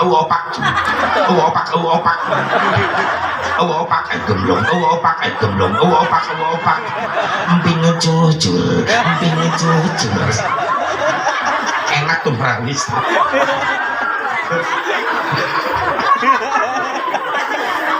Iya, mungkin anak-anak santri sering nungguin saya pulang ceramah. Pulang jam 1, jam 2 kalau malam nih anak-anak santri nggak tidur. Ya pasti nih Sepuh Barok Abah pulang pasti bawa kardus biasanya. Itu panitia. Pulang ceramah biasanya bawa yang kencang. Nah, supaya didengeran. Ya biasanya 3 dus, 4 dus biasanya. Dus pertama opak, ranginang. Dus kedua jeruk, pisang. Dus ketiga beras. Suka dapat beras biasanya. Yang keempat nasi malalah ditumpangin bakaka, begini aja bakaka. Udah, terima kasih atas dukungannya. Ya Allah.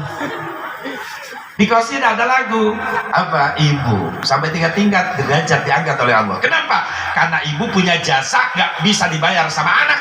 Istri punya jasa gak bisa dibayar sama suami. Mana jasa ibu, jasa wanita?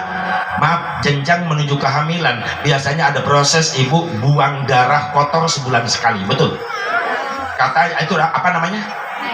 Bahasa agamanya head ya, bahasa nasionalnya apa? Mens. Kalau bahasa Sundanya di sini apa? Kalangan, kotoran. Kalau bahasa premannya apa? Ada bahasa premannya ada. Si brewok muntah darah gitu. Udah diam. Udah diam, brewok muntah darah. Si botak jadi merana.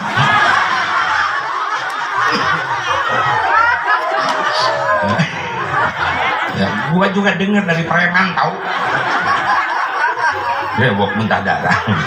Botak jadi merana. Udah, katanya makanya kalau ibu lagi mens, lagi head, ada yang pegel, sakit badan, bener gak bu? Suami kita ngerasain gak? Pengen terima beres ya? Kata ibu-ibu kalau gitu nggak adil dong. Yang men wanita, bapak-bapak enggak, justru adil. Ketika ibu mens, ada ibadah mahdoh yang diliburkan. Allahu Akbar, Allahu Akbar. Adzan lohor, ibu tidur bablas sampai maghrib. Kata suaminya, lu dosa lu, nggak sholat lu, molot terus. Sorry bang, gua men. Enak banget jawabnya. Puasa Ramadan siang-siang di kamar.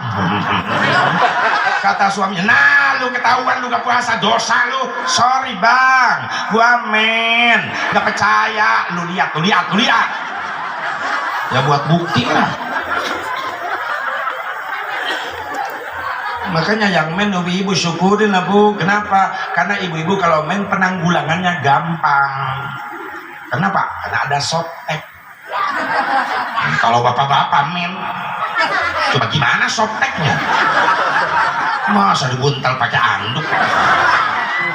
Ibu-ibu men ada softtek, nggak kebeli softtek gampang ibu, tinggal lari ke dapur, lap kompor, jejelin. Susah amat, gampang penanggulangannya. Mana lagi jasa yang nggak bisa dibayar oleh bapak-bapak dan anak? Hamil. Waktu ngidamnya aja ibu udah repot. Banyak ibu-ibu ngidam kesurupan aneh-aneh maunya. Ya iyalah, pengen pepes bajai, cuma nggak bungkus naik. Ada lagi yang kesurupan, yang ngidam. Tawarin sama suaminya, lu makan supaya seger lu badan, janin kita sehat. Ada sate ayam, gua mau. Opor-opor nggak mau, nasi doang bang. Iya makanlah nasi doang juga. Pengen dicocolin nasinya bang, dia cocolin opor, gepuk tuh ada tuh sate. Bukan, dicocolin sama apa tuh nasinya? Sama kepala kiai. Kesurupan nih orang. Dia mah dendam ngidamnya. Mana kiai mau dicocol kepala? Datang nih suaminya minta izin sama kiai yang ridho ya, istrinya lagi ngidam, pengen nyotol nasi sama kepala kiai. Kata kiai, aneh-aneh yang ngidam. Sebelum gua dicocol, mending lu gua cocol sekarang ya. Udah kacau tuh yang ngidam, ya amit-amit kesurupan ngidamnya. Ngidam aja udah repot, apalagi udah gede perut 8-9 bulan kan repot bu ya. Laki kita mah tenang-tenang aja. Ibu tidur, masya Allah nggak nyaman tidur lagi gede perut. Bener gak? Telentang, tengkurep, repot, takut mejret. Tidur telentang terus, takut ada yang naik lagi. Naik ke puncak gunung. Serba salah. Iya. Serba salah. Makanya harus baik sama istri. Ya Allah ya Rabbana. Apalagi jasa yang bisa dibayar sama suami? Melahir. Nyawa taruhannya pak. Nyawa taruhannya. Setiap ibu melahirkan seorang anak, maka ratusan ribu urat saraf kecil putus. Nyawa taruhannya. Suami kita ngerasain nggak? Ibu mah di kamar sama bidan. Suami di luar. Keliling sono kemari, nyoting jinggo. Bidan. Lagi perempuan. Bininya di kamar. Nyawa taruhannya. Kata bidan, lu suaminya. Ya bu bidan, temenin. Udah loyo, udah lemes tuh, bini lu, udah kurang tenaga, baru nyamperin. Sabar, tawakal. Enak tuh ngomong sabar. Gue sakit. Ya tawakal lah. Ayo keluarin tali tenaga. Itu kepala orang udah nongkrong mau keluar. Udah lemes. Lemes, nggak ada tenaga. Sama papa bareng. Ayo supaya ada tenaga baru. Ayo 1, 2, 3 bareng. Malah suaminya yang lahirin duluan. Sampai bidan kaget nih, orok bau apaan. Masya Allah.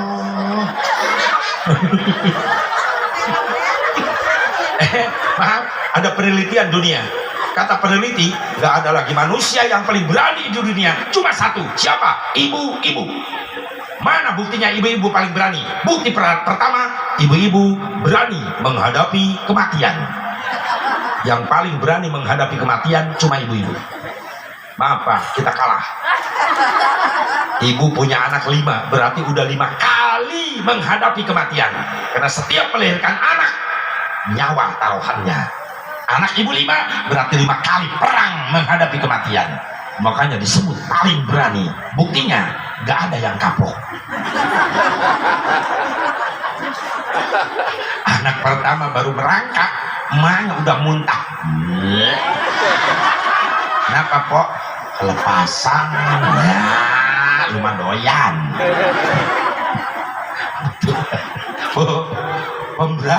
Pemberani. Bukti kedua, ibu-ibu pemberani. Bukti kedua, ibu-ibu berani ngeridit. Yang paling berani ngeridit ibu-ibu ngutang. Makanya wajar lah ibu-ibu kalau jalan pelan. Kenapa? Kerudung sampai sendal belum lunas semua. Ya mulu derajat ganti seragam. Emang ibu-ibu di mana-mana begitu. Ya serunya pengajian ibu-ibu itu ada variasinya, ada kreditan, ada arisan. Kalau bapak-bapak sepi pengajian, nggak ada kreditan serempak, nggak ada. Ya Allah ya Rabbana, bu, ngelahir, kan pemberani ibu-ibu, berani ngeridit. Yang ketiga, mana bukti ibu-ibu pemberani? Bukti ketiga, ibu-ibu berani marahin yang dagang. Paling galak sama yang dagang tuh ibu-ibu. Bapak-bapak mau makan, ada nasi doang, ada tukang chicken lewat, Mang, chicken berapa? Paha 6.000, 4.000 ya? Gak bisa Bang, 6.000. Ini bumbunya crispy. Kalau laki-laki mikir, biarin mal juga gua beli, yang penting bisa makan.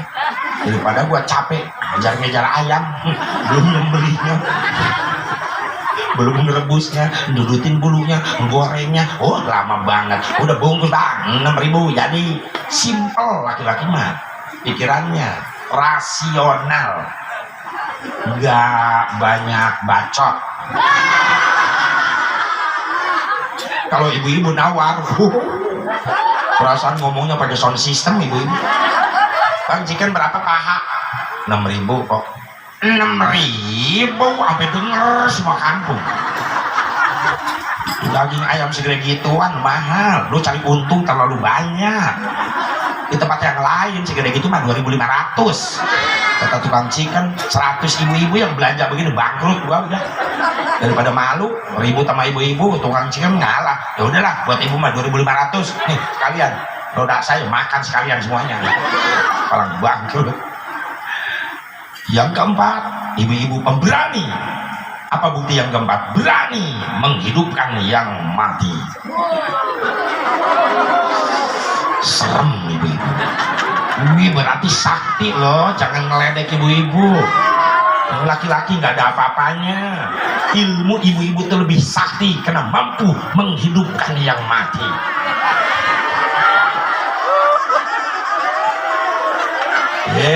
Nyalain kompor, ngeres lu pikiran.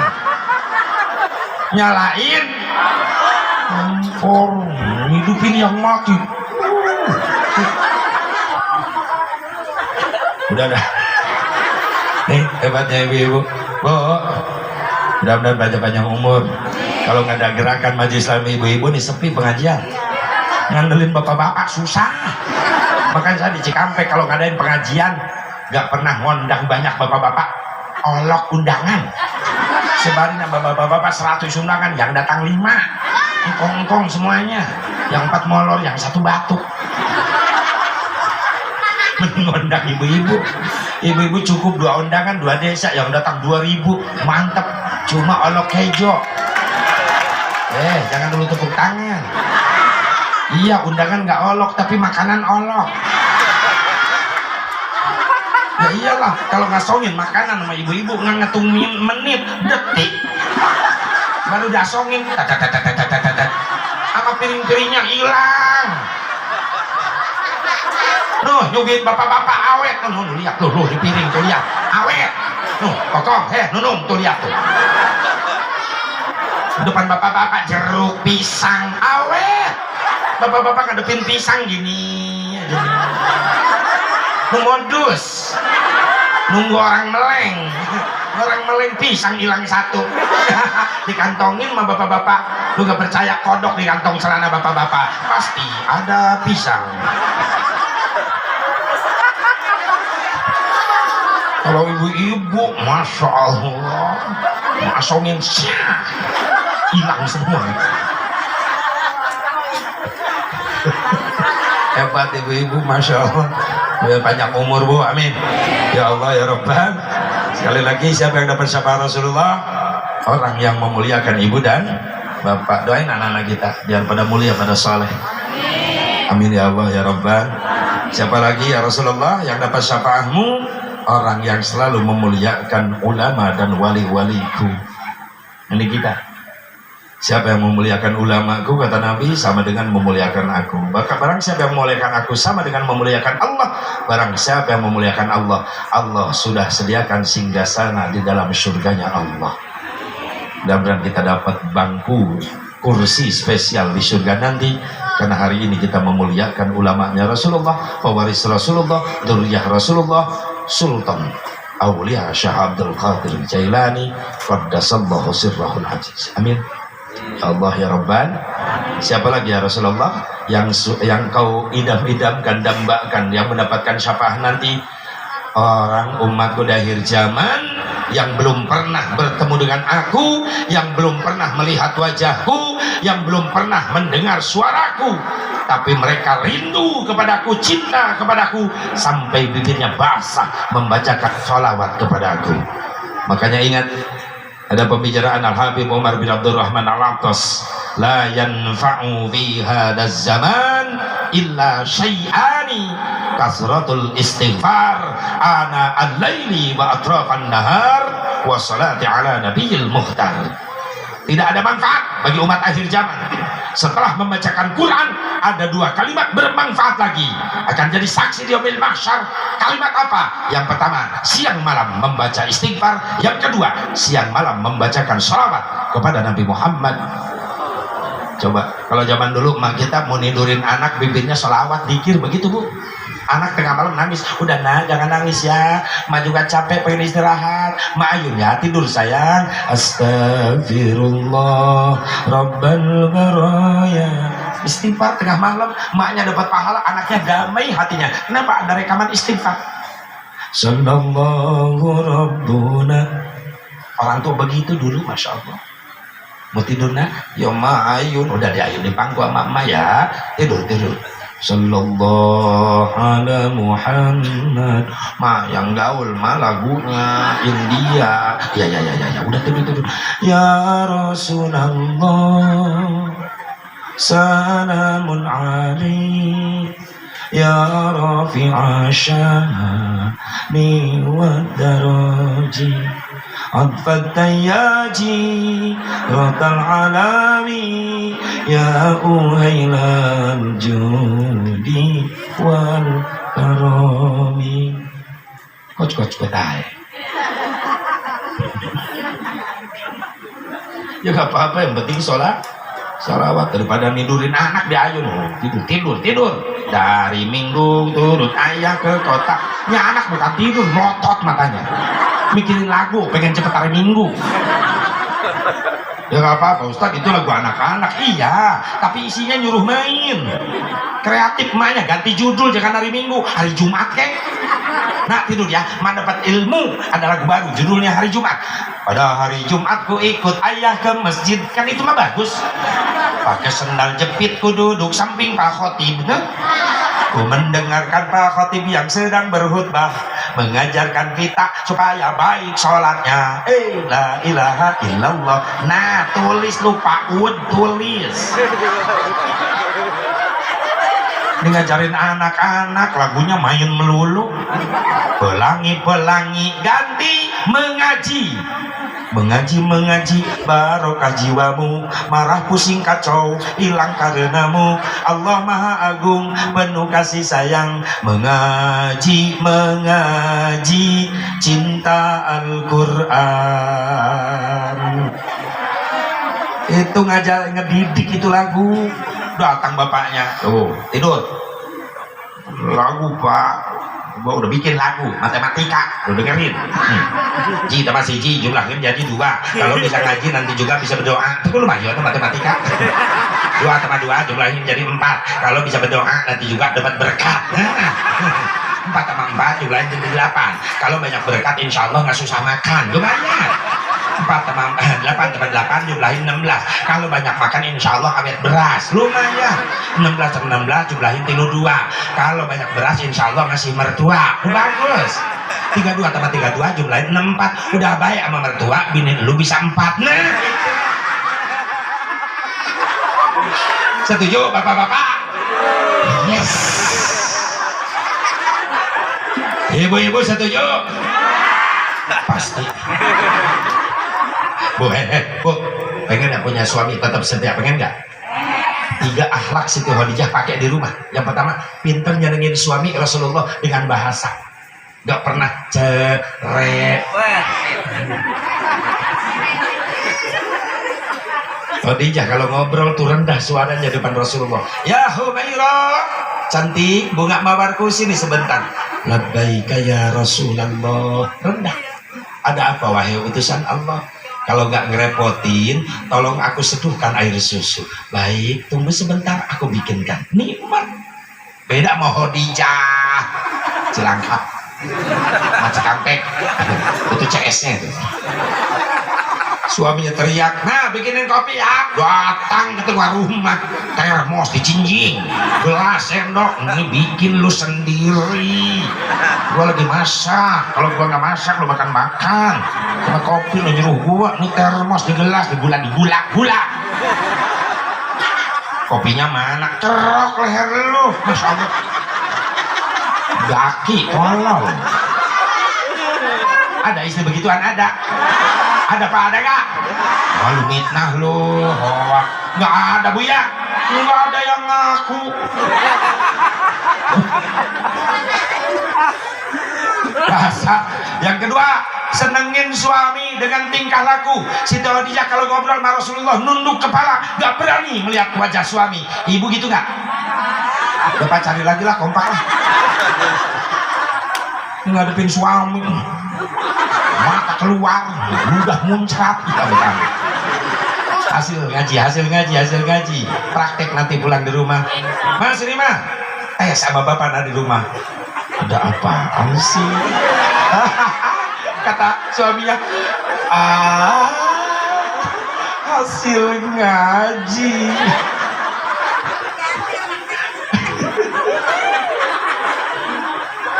Tiga, senengin suami sama dandanan. Siti Khadijah tuh udah cantik alami, tapi ketika mau ngobrol sama Rasulullah, beliau dandan lagi sampai Rasul tuh betah dari pagi sampai sore, nggak mau jauh dari sisi Siti Khadijah.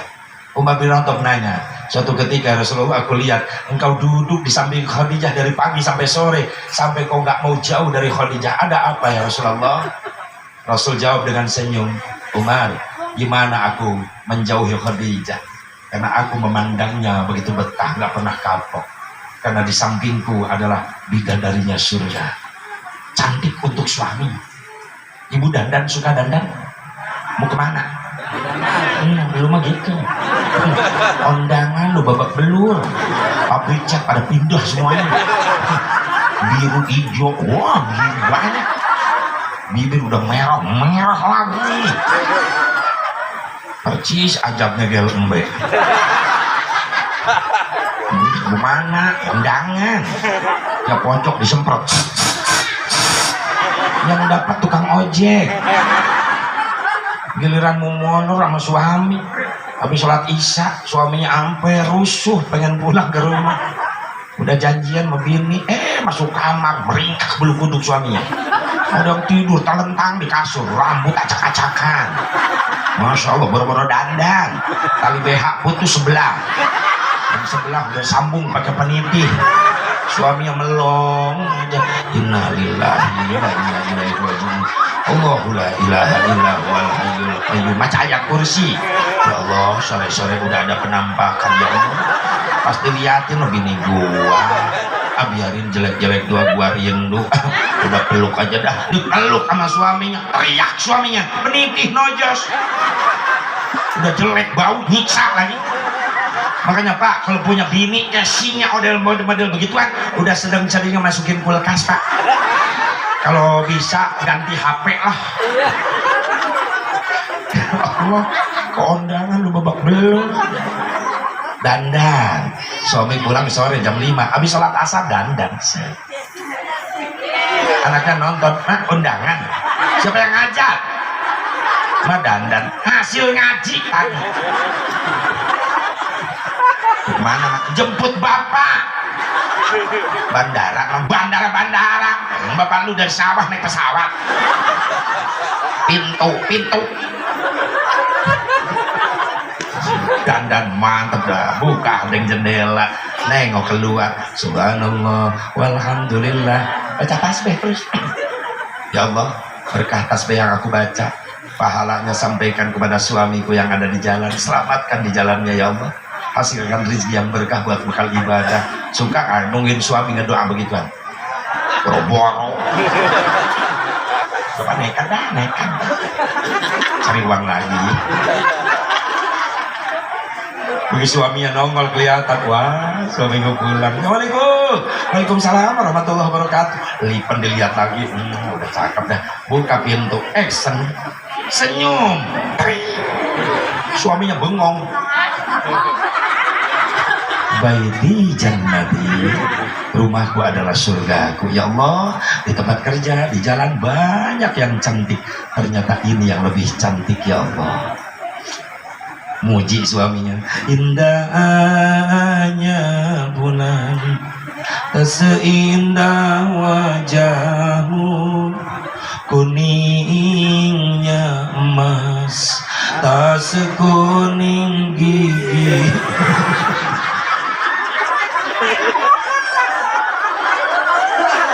Ya iya, lipen medok pas dingin cangkang jengkolnya lap. Untung cangkang jengkol, coba kalau pohon ya wah. Lalu nggak hati-hati lipen medok jengkolnya lap. Ih segitu mah mending masih muda. Alhamdulillah. Ibu nanya, Asep, Siti Khadijah begitu baik, anaknya mulia, ada yang ngedidik? Ada. Siapa? Rasul suaminya. Bapak pengen punya istri soleha? Pengen? Jawab, pengen gak? Syaratnya bapak yang jadi suaminya harus ngasih contoh duluan, soleh sama istri. Diam. Bapak pengen dimuliain anak istri, pengen gak? Syaratnya bapak harus lebih dulu ngemuliain istri. Diam. Kenapa Siti Khadijah mulia bahasanya? Karena Rasul yang duluan ngasih contoh mulia sama Siti Khadijah. Manggil bini Rasulullah, ya Humaira, bunga mawarku cantik, sini sebentar. Ibu pernah digitu-gitu sama bapak?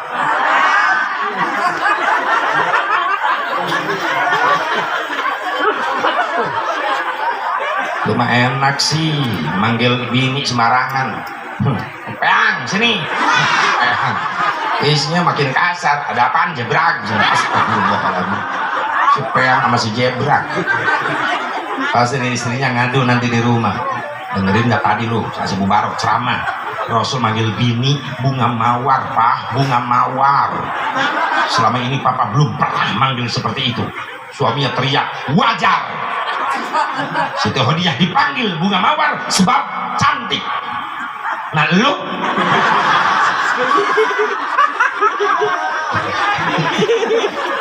ya jangan gitu Pak, kan Bapak juga cinta sama aku, masa nggak pernah panggil bunga mawar. Oh pengen dipanggil bunga, oke. Hei bunga jawer kotoku. Bau dia bompol. Awas Bu, siapa yang dapat sapa Rasulullah? Orang yang selalu membasahi bibirnya, membaca istighfar, membaca salawat kepada junjungan kita Nabi Muhammad sallallahu alaihi wasallam. Mudah-mudahan ada manfaatnya. Udah jam 2. Hah? Biarin ngaco jam-jam gua. Saya mau langsung ke Ciawi, tapi insya Allah istirahat dulu sebentaran lah. Paling asar, habis asar lalu berangkat ke Ciawi. Mungkin berapa jam dari sini? Bisa sejam nyampe lah, karena dari Ciawi nggak jauh. Mudah-mudahan sekali lagi kita dipanjangkan umur, disehatkan zahir batin oleh Allah, dimudahkan rezeki buat bekal ibadah, turunan-turunan kita jadikan turunan yang soleh dan solehah. Intinya kita mendapatkan nanti di yaumil mahsyar syafaatnya Nabi Muhammad sallallahu alaihi wasallam. Allahumma shalli wa sallim wa barik ala sayyidina wa habibina wa syafi'ina wa karimina wa maulana Muhammad wa sallim radhiyallahu tabaraka wa ta'ala an kulli sadatina ashabi Rasulillah ajma'in. Amin ya Allah ya rabbal alamin. A'udzu billahi minasyaitonir rajim. Bismillahirrahmanirrahim. Alhamdulillahirabbil alamin hamdan yuwafi ni'amahu wa mazidah. Ya rabbana lakal hamdu kama yanbaghi li jalali wajhikal karim wa 'azimi sultanik. Allahumma ighfir lana dhunubana wa liwalidina warhamhum kama rabbawna shighara wa li jami'il muslimin wal muslimat wal mu'minina wal mu'minatil ahya'i minhum wal amwat. Allahumma ahsin aqibatana fil umuri kulliha wa ajirna min khizyid dunya wa 'adzabil akhirah. Rabbana atina fid dunya hasanah wa fil akhirati hasanah wa qina 'adzaban nar. Sallallahu ala sayyidina Muhammadin nabiyil ummi wa ala alihi wa sahbihi wa sallam. Bi fadlika subhana rabbika rabbil izzati amma yasifun wa salamun alal mursalin walhamdulillahi rabbil alamin. Adanallahu wa iyyakum ajma'in. Wallahul muwaffiq ila aqwamit thariq. Assalamualaikum warahmatullahi wabarakatuh.